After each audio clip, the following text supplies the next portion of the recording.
Forgotten Time Portals. A chilling tale of horror, mystery, and fractured time. Part 1.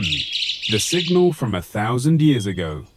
Deep in Graywood Forest, tucked away in the northern edge of England, lies a place locals rarely enter. Not because of wild animals or thick trees, but because of its unsettling silence. No birds, no wind, not even a cell signal. In 2022, a research team from Oxford University picked up a strange signal, an ancient radio frequency, long abandoned since 1935, broadcasted from within Graywood itself. The frequency, 12.607 MHz. The message, looped in coded bursts. The fourth gate is not yet closed. Dr. Eleanor Whitmore, a temporal studies expert, led a team of 3. Time physicist Max Hale, data engineer Sophie Tran, and field assistant Jack Morrigan. They set off for Graywood. None of them knew. What waited for them wasn't just ruins, but something still watching through the cracks of time.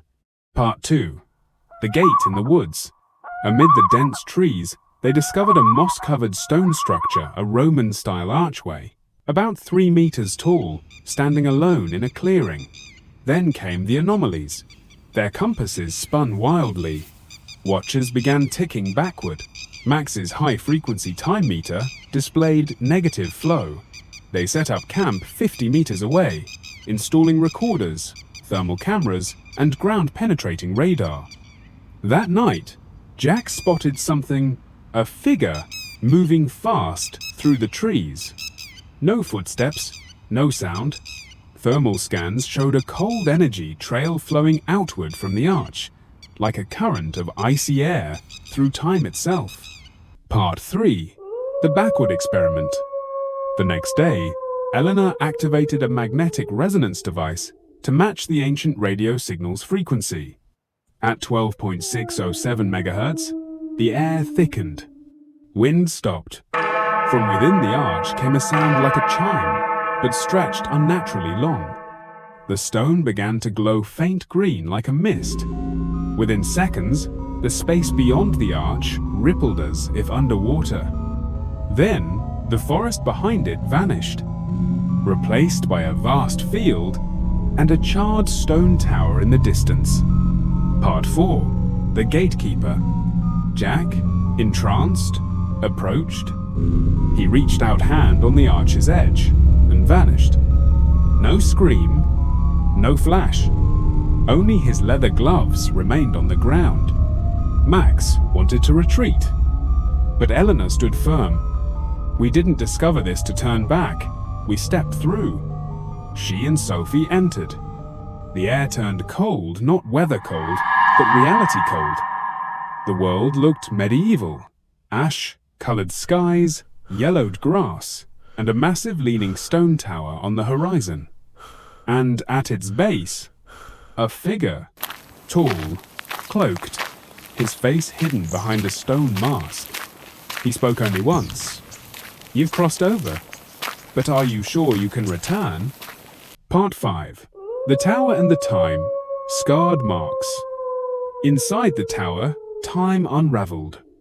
A spiral staircase climbed through decayed brick, each footstep echoing like it struck inside the mind. On the walls, carved symbols, not Latin, not scientific, they looked like illustrated diaries. One panel showed a person stepping through a gate, then being torn into half, turned to ash, half sank into the earth. Beneath it, concentric circles labeled, "Time does not shred man. Man steps out of rhythm." Sophie froze before a stone wall, a fresh handprint scorched into the rock. Inside the print was Jack's name. "Jack's been here," she whispered. "But when?" Part 6. The Loops. The top floor revealed a circular room with no ceiling. At the center, a glowing stone table etched with shifting symbols.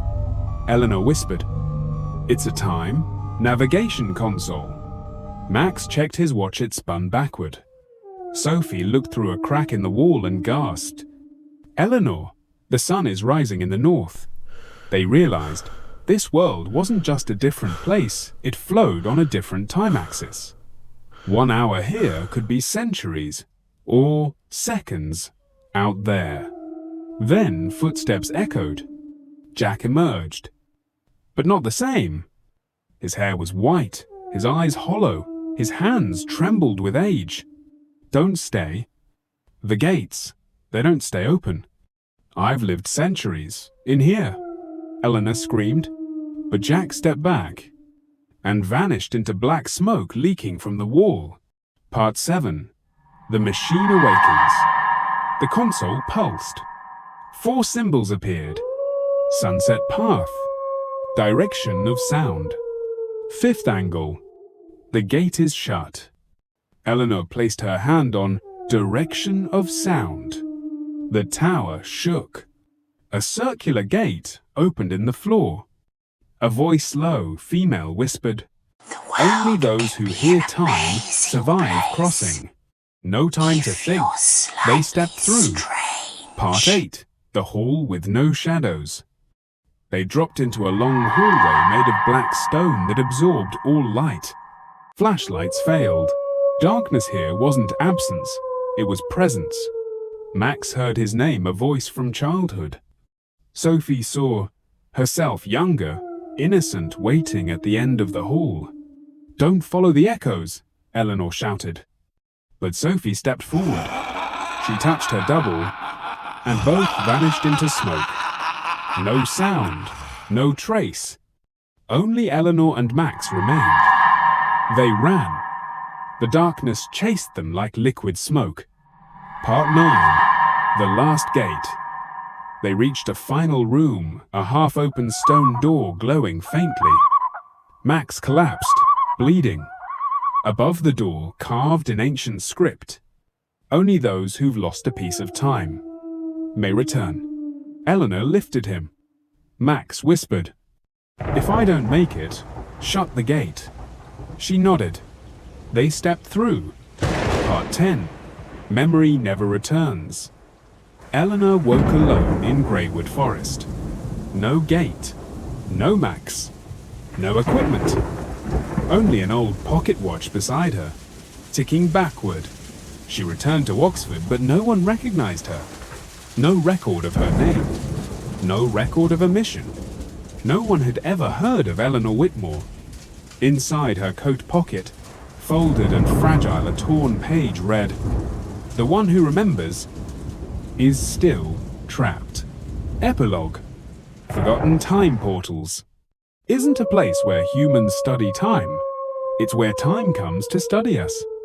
What would you do if the door opened for you? Subscribe to Dark Whispers.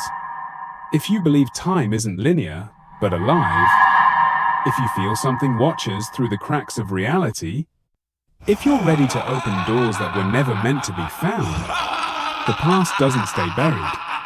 And some timelines remember your name.